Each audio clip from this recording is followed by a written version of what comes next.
आज हम रसायन विज्ञान में कक्षा 12 के लिए विलियन जो हमारा दूसरा चैप्टर है उसमें से एक बहुत इम्पॉर्टेंट टॉपिक राउल्ट का नियम पढ़ने जा रहे हैं। राउल्ट का नियम बहुत इम्पॉर्टेंट है, कई बार ये बोर्ड के एग्ज़ाम में आया है राउल्ट का नियम, इसलिए इसे ध्यान से देखिएगा। तो राउल्ट का नियम पढ़ने से पहले हम थोड़ा सा वाष्प दाब पढ़ लेते हैं। द्रव का वाष्प दाब, जो शुद्ध द्रव का वाष्प दाब होता है वो क्या होता है? जब हम किसी द्रव की वाष्प बनती है तो वातावरण में बाहर चली जाती है।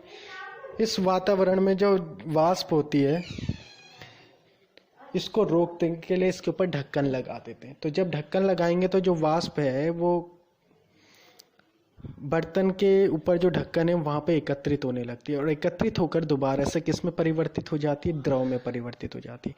तो द्रव से वाष्प बनने की प्रक्रिया को हम कहते हैं वाष्पन, और दोबारा वाष्प के द्रव में बनने की प्रक्रिया को कहते हैं संघनन। तो जब वाष्पन की दर और संघनन की दर बराबर हो जाएगी तो इसको कहते हैं साम्य अवस्था। तो जो वाष्प दाब है वो साम्य अवस्था में होता है। तो साम्य अवस्था में निश्चित ताप पर किसी द्रव की वाष्प के द्वारा लगाया गया दाब वाष्प दाब कहलाता है। किसका? द्रव का वाष्प दाब। यहाँ पे देख सकते हैं हम, किसी निश्चित ताप पर साम्य अवस्था में द्रव की वाष्प के द्वारा आरोपित दाब द्रव का वाष्प दाब कहलाता है। तो इस तरह से हमें पता चल गया वाष्प दाब। अब हम राउल्ट के नियम में वाष्प दाब के बारे में ही पढ़ेंगे, इसलिए वाष्प दाब जानना जरूरी था। तो आप समझ गए होंगे, जब साम्य अवस्था होती है तो उस स्थिति में जो द्रव की वाष्प के द्वारा दाब लगाया जाता है उसको हम कहते हैं द्रव का वाष्प दाब। ठीक, अब राउल्ट का नियम पढ़ लेते हैं। राउल्ट के नियम में दो स्थितियां हैं। पहली स्थिति जब विलेय और विलायक दोनों वाष्पशील है। विलेय और विलायक दोनों क्या है? वाष्पशील है। दो स्थितियां हैं राउल्ट के नियम में। ठीक, तो हम पढ़ रहे हैं राउल्ट का पहला नियम। पहली स्थिति पढ़ लेते हैं। पहली स्थिति क्या चीज है? जब दोनों वाष्पशील है, द्रव भी, विलय भी और विलायक भी, यानी द्रव द्रव विलयन है, दोनों वाष्पशील है। तो इस मान लेते हैं हम एक द्विअंगी विलयन है। द्विअंगी विलयन का मतलब जिसमें दो घटक हैं, ए और बी। एक विलयन है वो ए और बी से मिलकर बना है। तो ए का शुद्ध अवस्था में जो वाष्प दाब है PA0 मान लेते हैं, और बी का जो शुद्ध अवस्था में वाष्प दाब है PB0 मान लेते हैं। अब दोनों को आपस में मिला दिया तो विलयन बन गया AB। दोनों को आपस में मिलाने पर क्या बना? विलयन बना। क्या विलयन? AB। तो अब AB का जो वाष्प दाब होगा वो इन दोनों के योग के बराबर होगा। P बराबर PA प्लस PB। देखिए यहाँ पे A0 नहीं है, PA0 नहीं है, PB0 नहीं है, PA प्लस PB। PA क्या चीज है? आंशिक वाष्प दाब है विलयन में A का, और PB क्या है? विलयन में आंशिक वाष्प दाब है B का। तो PA किसके बराबर होगा? यहाँ देखो, PA डायरेक्टली प्रोपोर्शनल होगा XA के, यानी जो A का जो आंशिक वाष्प दाब है वो A के मोल अंश के समानुपाती है, और B का जो आंशिक वाष्प दाब है वो B के मोल अंश के समानुपाती है। आ गया? पता चल गया? यही राउल्ट का नियम है। यानी किसी विलयन में उपस्थित किसी घटक का जो आंशिक वाष्प दाब होता है वो उसके मोल अंश के समानुपाती होता है। जैसे A का वाष्प दाब A के मोल अंश के समानुपाती और B का वाष्प दाब B के मोल अंश के समानुपाती। मोल अंश हम पहले पढ़ चुके हैं, इससे पहले वाले में आपको पता चल गया होगा। राउल्ट का नियम क्या कहता है? विलयन में उपस्थित प्रत्येक घटक का जो आंशिक वाष्प दाब होता है वो उसके मोल अंश के समानुपाती होता है। यहाँ पे देखिए परिभाषित कैसे करेंगे। दिए गए ताप पर, ताप निश्चित होना चाहिए वाष्पशील द्रवों के लिए। किसके लिए बता रहे हैं? वाष्पशील द्रवों के, यानी जिसमें विलय और विलायक दोनों क्या हो? वाष्पशील हो। तो वाष्पशील द्रवों के विलयन में प्रत्येक घटक का जो आंशिक वाष्प दाब है उस घटक के मूल अंश के समानुपाती होता है। ये राउल्ट का नियम है। यहाँ देखिए, जैसे द्विअंगी विलयन की बात कर रहे हैं जिसमें दो घटक हैं A और B, तो A का जो आंशिक वाष्प दाब है वो समानुपाती होगा A के मोल अंश के। अब यहाँ पे प्रोपोर्शनल का साइन हटेगा और उसकी जगह इक्वल टू आ जाएगा, और जब इक्वल टू आएगा तो एक कांस्टेंट आएगा। देखते हैं कांस्टेंट क्या आता है। कांस्टेंट आया PA0। PA0 क्या चीज है? A का शुद्ध अवस्था में वाष्प दाब, और PA क्या चीज है? विलयन में द्रव का आंशिक वाष्प दाब या उस घटक का आंशिक वाष्प दाब। एक बार फिर से देख लो, PA समानुपाती होगा A के मोल अंश के, और जब प्रोपोर्शनल का साइन रख के इक्वल टू आएगा तो एक कांस्टेंट आ जाएगा PA0। तो PA बराबर होगा PA0 इंटू XA। इसको इस तरह से भी परिभाषित कर सकते हैं राउल्ट के नियम को, कि दिए गए ताप पर विलयन में उपस्थित किसी घटक का आंशिक वाष्प दाब शुद्ध अवस्था में उसके वाष्प दाब शुद्ध अवस्था में उसके वाष्प दाब और उसके मोल अंश के गुणनफल के बराबर होता है। इस तरह से भी हम इस राउल्ट के नियम को परिभाषित कर सकते हैं। ऐसी पीबी देखिए, पीबी प्रोपोर्शनल होगा एक्स बी के, यानी बी का जो आंशिक वाष्प दाब होगा वो बी के मोल अंश के समानुपाती होगा। अब जब समानुपाती का निशान हटेगा, इक्वल टू आएगा, तो पीबी नॉट आ जाएगा। पीबी नॉट बी का शुद्ध अवस्था में वाष्प दाब। अब जो टोटल वाष्प दाब होगा, विलयन का टोटल वाष्प दाब होगा, वो पी ए और पी बी के योग के बराबर होगा। इन दोनों की वैल्यू रख देंगे तो पी बराबर क्या हो जाएगा, P A not into X A plus P B naught, यहाँ पे नॉट आएगा पी बी के ऊपर, वो गलती से छूट गया। जैसे यहाँ पे पी ए नॉट है ना, यहाँ पे पी बी नॉट आएगा, ये वैल्यू आनी थी यहाँ पे, ठीक है। तो ये विलयन का कुल दाब आ गया। अब देखिए राउल्ट के नियम को इसके रूप में भी परिभाषित कर सकते हैं, पी ए बराबर P A not into X A. कैसे परिभाषित करेंगे, दिए गए ताप पर वाष्पशील द्रवों के विलयन में प्रत्येक घटक का जो आंशिक वाष्प दाब होता है उस घटक के मूल अंश तथा शुद्ध अवस्था में वाष्प दाब के गुणनफल के बराबर होता है। ऐसा भी लिख सकते हैं राउल्ट के नियम को। अब देखिए राउल्ट के नियम का ग्राफ देखिए, हमने इसमें ग्राफ खींचा है, ये वाष्प दाब है। वाई अक्ष पे किसको दिखाया गया, वाष्प दाब, और एक्स एक्सिस पे किसको दिखाया गया है, मूल अंश। एक्स ए देखिए 1 दे रखा है, एक्स बी कितना है 0, यहाँ पे एक्स ए 0 दे रखा है और एक्स बी कितना दे रखा है, एक्स बी दे रखा है 1। देखिए यहाँ पे एक्स ए 1, किसी भी विलयन में जो अधिकतम योग हो सकता है घटकों का 1 हो सकता है।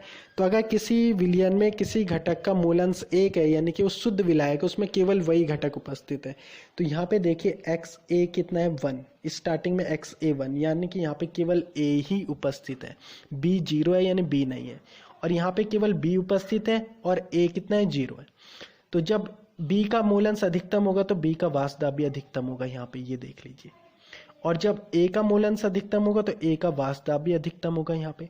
तो जब हम इधर की तरफ जाते हैं तो बी का मूलांश बढ़ता है धीरे धीरे, यहाँ पे 0 है, यहाँ से बढ़ेगा, बी का मूलांश बढ़ेगा तो बी का वाष्प दाब भी बढ़ेगा, ये देखिए, और यहाँ पे अधिकतम हो जाएगा जब बी 1 हो जाएगा। और जब हम इधर की तरफ चलते हैं तो ए का मूलांश बढ़ रहा है, यहाँ पे देखिए ए 0 है, यहाँ पे धीरे धीरे बढ़ते बढ़ते बढ़ते बढ़ते ए का मूलांश यहाँ पे कितना आ जाएगा, 1 आ जाएगा। तो जैसे जैसे मूलांश बढ़ेगा इसका दाब भी बढ़ेगा। तो ये बी का आंशिक वाष्प दाब है, ये ए का आंशिक वाष्प दाब है। जब दोनों विलयनों को आपस में मिलाया जाता है तो इनका कुल वाष्प दाब क्या होगा, इन दोनों के योग के बराबर हो जाएगा, P A plus P B, ये विलयन का कुल वाष्प दाब आ गया। तो इस तरह से ग्राफ से भी हम राउल्ट के नियम को समझ सकते हैं। अब इंपॉर्टेंट चीज है, राउल्ट का नियम तथा हेनरी के नियम में क्या संबंध है। तो राउल्ट का नियम हम फिर से याद कर लेते हैं, अभी हमने पढ़ा राउल्ट का नियम। राउल्ट का नियम है पी ए बराबर P A not into x है। अभी पढ़ा हमने कि दिए गए ताप पर किसी वाष्पशील द्रवों के विलयन में प्रत्येक घटक का जो आंशिक वाष्प दाब होता है शुद्ध अवस्था में उसके वाष्प दाब और मूलांश के गुणनफल के बराबर होता है। तो यही मैंने लिख दिया, पी ए बराबर P A not into x है। अगर ये समानुपाती का निशान हट जाए तो यानी यह राउल्ट के नियम के अकॉर्डिंग है, तो यानी P A proportional to X है, हो गया P A proportional to X है, यानी आंशिक वाष्प दाब उसके मूलांश के समानुपाती होता है। अब हम हेनरी का नियम देखेंगे। हेनरी का नियम क्या कहता है, देखिए हेनरी का नियम कहता है पी ए बराबर के एच इंटू एक्स ए।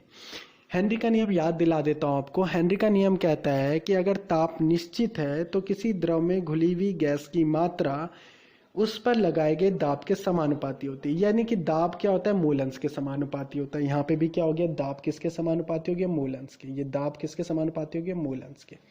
देखिए यहाँ भी दाब किसके समानुपाती है, मूलांश के, और यहाँ भी दाब किसके समानुपाती है, मूलांश के। राउल्ट के नियम में भी दाब मूलांश के समानुपाती है। राउल्ट के नियम में भी जो दाब है मूलांश के समानुपाती है, और हेनरी के नियम में भी दाब जो है मूलांश के समानुपाती है। लेकिन अंतर क्या है, यहाँ पे नियतांक है पी ए नॉट और यहाँ पे नियतांक है के एच। हेनरी के नियम में जो नियतांक है उसको के एच कहते हैं, हेनरी का नियतांक। और जो राउल्ट का नियम है उसमें जो नियतांक आते हैं शुद्ध अवस्था में वाष्प दाब पी ए नॉट। अगर ये दोनों बराबर हो जाए तो राउल्ट का नियम हेनरी के नियम की एक विशेष स्थिति बन जाती है। यानी कि राउल्ट का नियम भी हेनरी के नियम की विशेष स्थिति है, लेकिन कब, जब क्या होगा, के एच बराबर हो जाएगा पी ए नॉट, यानी कि हेनरी का नियतांक शुद्ध अवस्था में वाष्प दाब के बराबर हो जाएगा। देखिए राउल्ट का नियम भी कहता है पी किसके प्रोपोर्शनल है, मूलांश के। हेनरी का नियम भी कहता है पी किसके प्रोपोर्शनल है, मूलांश। लेकिन नियतांक में फर्क है। अगर दोनों नियतांक बराबर हो जाए, के एच किसके बराबर हो जाए, हेनरी का नियतांक बराबर हो जाए शुद्ध अवस्था में वाष्प दाब के, तो राउल्ट का नियम हेनरी के नियम की ही विशेष स्थिति बन जाता है। यानी कि राउल्ट का नियम हेनरी के नियम की विशेष स्थिति है। अब हम दूसरी स्थिति का विवेचन। अभी हमने पहली स्थिति देखी राउल्ट में, जब दोनों विलेय और विलायक यानी कि दोनों क्या थे, वाष्पशील घटक थे, तो वो वाष्पशील घटकों के लिए राउल्ट का नियम था। अब हम पढ़ेंगे अवाष्पशील घटक के लिए राउल्ट का नियम, यानी कि एक अवाष्पशील पदार्थ होगा। देखिए जो पहला नियम पढ़े थे किसके लिए पढ़े थे, जल और अल्कोहल का मिश्रण। जल भी वाष्पशील है, अल्कोहल भी वाष्पशील है।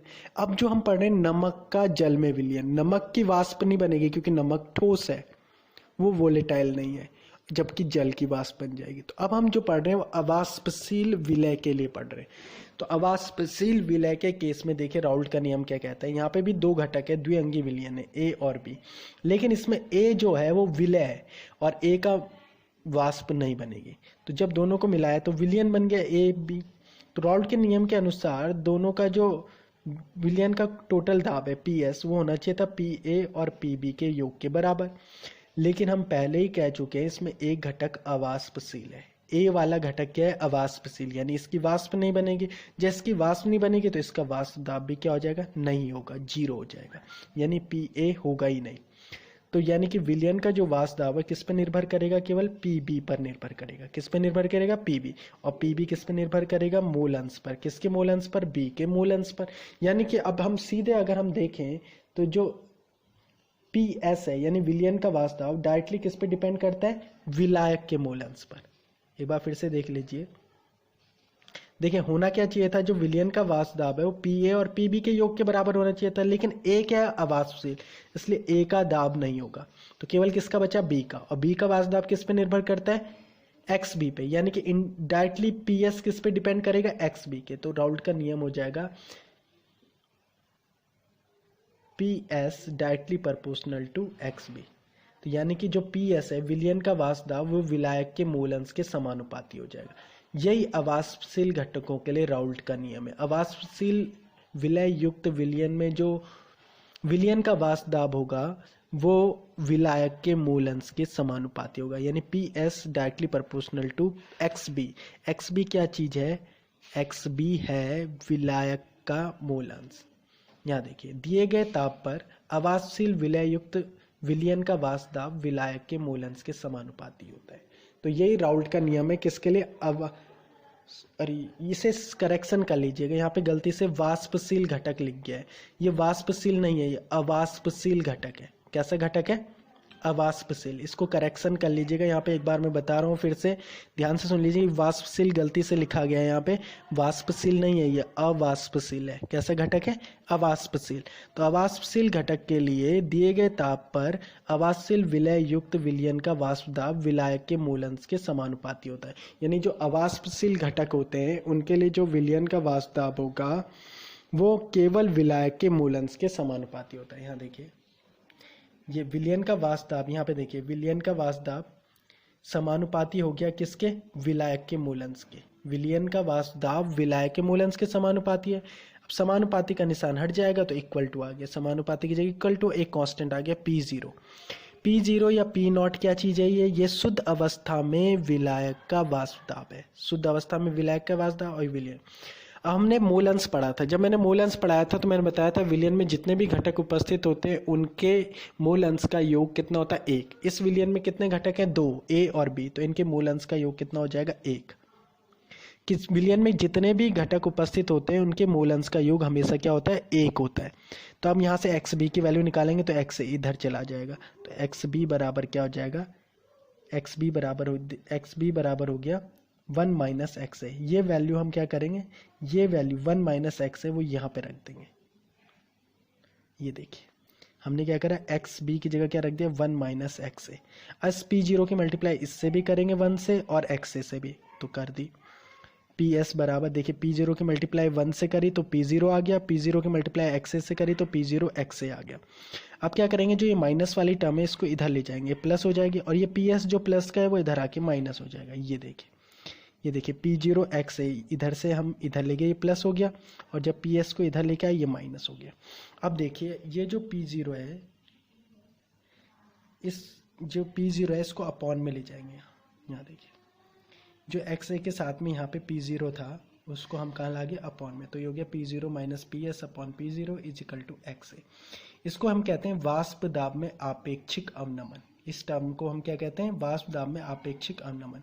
देखिए बी क्या था, विलायक, तो ए क्या हो गया, विलय, तो ये हो गया विलय का मूल अंश। तो वाष्प दाब में आपेक्षिक अवनमन किसके बराबर हो गया, विलय के मूल अंश के, यानी वाष्प दाब में आपेक्षिक अवनमन बराबर विलय के मूल अंश। वाष्प दाब में आपेक्षिक अवनमन किसके बराबर हो गया, वाष्प दाब में आपेक्षिक अवनमन बराबर हो गया किसके, विलय के मूल अंश के। तो इस तरह से भी एक राउल्ट के नियम की परिभाषा आ सकती है। कई बार बोर्ड के पेपर में क्वेश्चन पूछा गया है, राउल्ट के नियम को वाष्प दाब में आपेक्षिक अवनमन के रूप में लिखिए, तो यहाँ से परिभाषा आ गई।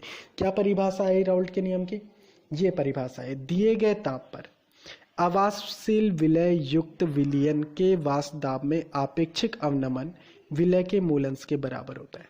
या है ना, आपेक्षिक अवनमन किसके बराबर है, विलय के मूल अंश के। तो यही परिभाषा आ गई। तो राउल्ट का नियम किसके लिए, अवाष्पशील घटक के लिए।